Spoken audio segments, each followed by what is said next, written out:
welcome to tonight's edition of Down the Middle. I am your host Xavier Ortega, and on controls, my padre, Marlon Ortega. Today, we are now off the heels of Payback 2020. You did not give us a time to rest, WWE.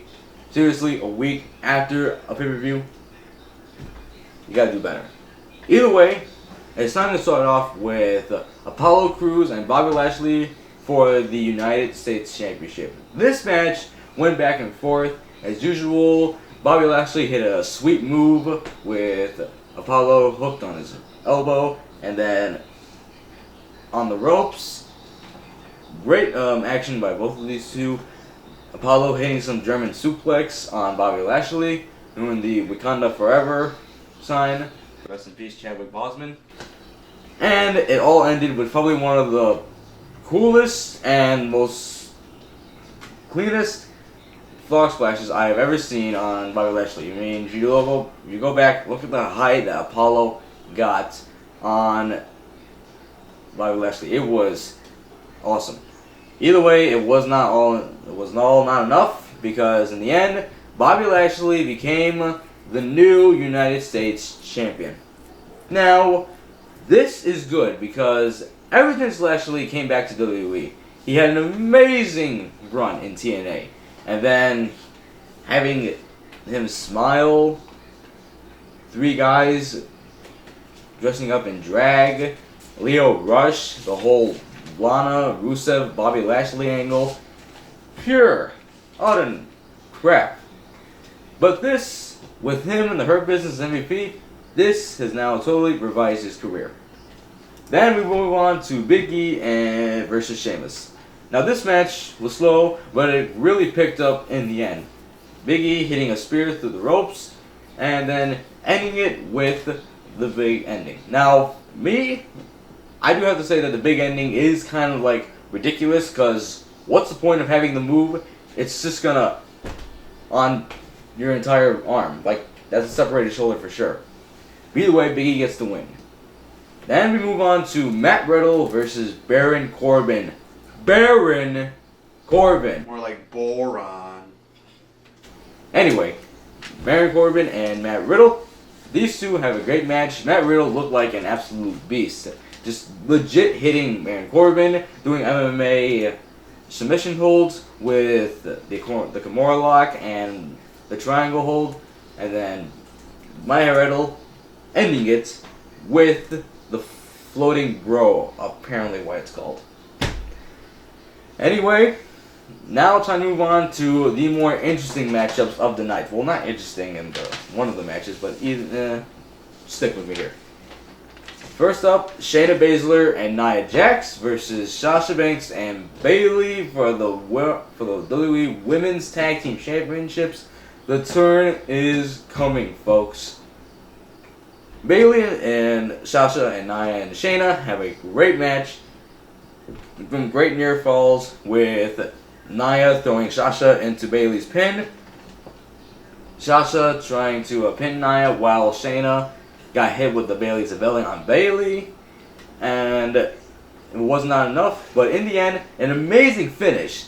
Shayna Baszler locked Sasha Banks in like a tree toe hold. And then Bayley tried to come in for the save, but then got hit with the Karafuda clutch. Sasha, while she was still in the toe hold,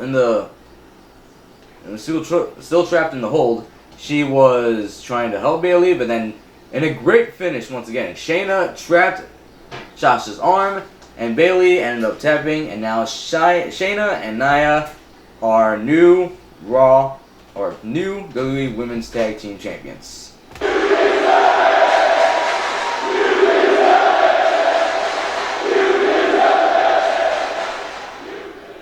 Definitely you do. And this, while it may seem that Shayna has been demoted to the Women's Tag Team Division, I don't think so, because she still needs to get built up. I mean, she basically beat Asuka's record for the NXT Women's Champion. I think she beat Asuka in the longest NXT Women's title reign But now she is a women's tag team champion, and I'm happy to see how this goes. And finally, hopefully, the turn is going to happen between Bayley and Sasha for the SmackDown Women's Championship. Please. Please. So let me move on to Keith Lee versus Randy Orton. And people, really, you gotta get over the theme. Yes, it's not Keith Lee's amazing NXT theme. It's not his original theme. But still, really, you're just gonna say that he's buried all for a theme change? Come on. Like, that's not... Anyway, Keith Lee and Randy Orton have a great match. Keith Lee starts to show some of the stuff that made him great in NXT. The leapfrog, the chops. He did not nail the Hurricane Rana though. He did not nail the fireman's carry onto a splash. Either way, Keith Lee looked like an absolute star in this match, nailing Randy Orton with the Spirit Bomb. Randy Orton got beaten by Keith Lee.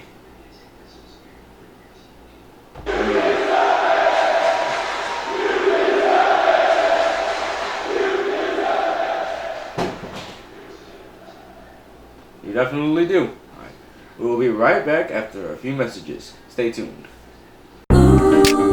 If you're in the Lincoln Square neighborhood, come by and enjoy a tasty treat at the Lincoln Ice Cream Company located at 4919 North Lincoln Avenue in Chicago. Try our homemade waffles, biscuits and gravy, along with other delicious treats. We also serve all-natural Hershey's ice cream. So stop by the Lincoln Ice Cream Company at 4919 North Lincoln Avenue. That's 4919 North Lincoln Avenue. You'll be glad you did.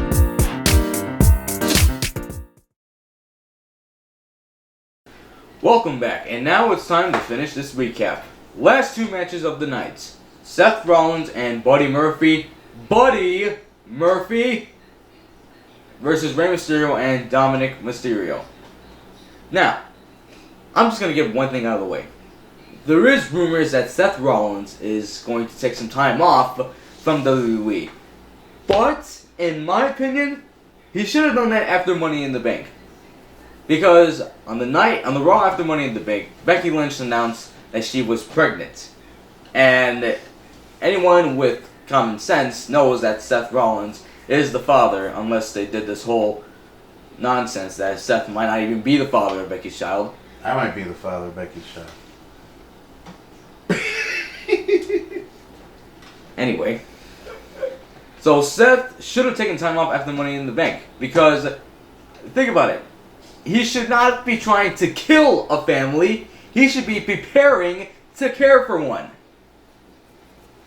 Anyway, so Seth Rollins and Buddy Murphy versus Rey Mysterio and Seth and Dominic Mysterio. These four have a great match.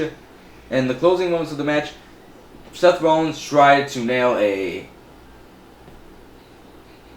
what's it called again? Curb stomp. Buckle bomb. Okay, sorry. Alright. Buckle bomb. Seth Rollins tried. Right. Yeah. So anyway, in the closing moments of the match, Seth Rollins tries to hit a buckle bomb, but the move is still banned because of the Nia Jax hit it on Kairi Sane. He tries to go for a buckle bomb, while Buddy Murphy nails an enziguri on the outside. But when Seth tries to go for it, Rey Hurricane Ranas him into the ropes, and Buddy Murphy ends up kicking Seth Rollins in the face. So then it's all down to Dominic and Mysterio, who nailed the 619 Frost Splash combo for the win.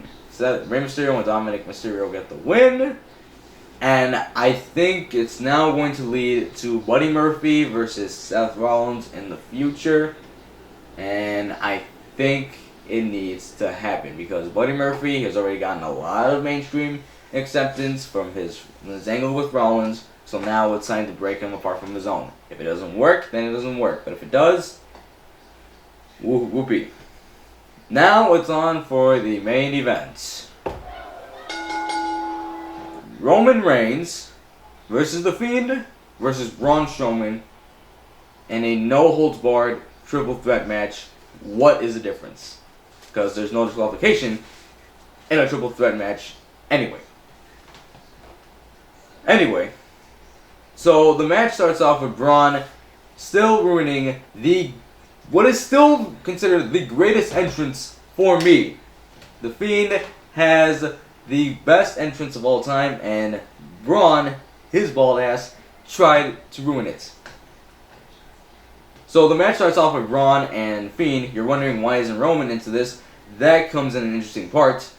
So Braun and Fiend, they brawl outside the ring, kind of like what they did to SummerSlam, but in this time, Braun and Fiend land on some tables. Braun gets Uranagi'd on a announce table, and Fiend grabbed a mallet, the one that we saw in the Flashlight Funhouse, and actually nails someone with it. That does not count at Hell in a Cell 2019. He did not hit Seth Rollins with it. He drove it into his stomach. But this time, the Fiend hits Braun Strowman with it. And this is some great character work, because the Fiend, after he hit Braun with the mallet, he looked conflicted. Like, he looked like he was destroyed inside. And that is the greatest thing about the Fiend character, because Bray Wyatt has also described this as a monster in his own world of darkness, trying to escape it. That's why it has hurt and heal on his gloves. But then, here comes for the most interesting part. Braun Strowman is on the top rope for some reason. The Fiend goes up to stop him, and then, in a moment that is still replicated to this day, Braun Strowman and the Fiend end up breaking the ring. Holy shit! Holy shit! Holy shit! Holy shit! Now, was that supposed to be a fat joke? That Bray and Braun are too fat and big to break the ring? Anyway, now comes the interesting part. Roman Reigns, who they build as trying not to probably like stay out of this match until the last minute, because they kept trying to build this part as him not signing the contract until the last minute of the match. But then, once the ring was broken, Paul Heyman's new client, Roman Reigns, that's right, you heard me, Paul Heyman and Roman Reigns, came out. Roman signed the contract, talk about being late, and then went to town. Now, the finish of the match is still debatable. If the Fiend should have been low blown by Roman, but either way, Roman Reigns wins the Universal Championship. And I was okay with this. I said it before that I hope that it's okay if Roman Reigns, as long as Bray did not take the pin. Sorry, Braun, but you had to take the pin for this. Bray is still too fragile after the crap performance we saw in the country that they always mess up in, Saudi Arabia, when a 50-year-old man destroyed the best thing going today. And that has been Payback 2020. Roman Reigns is now the Universal Champion, and that's good for him. Okay, ladies and gentlemen, that ends this recap. If you like what you see, go to LIT Enterprises, hit them up on their website, www.litenterprises.com. Check out our YouTube channel. It will be in the link below.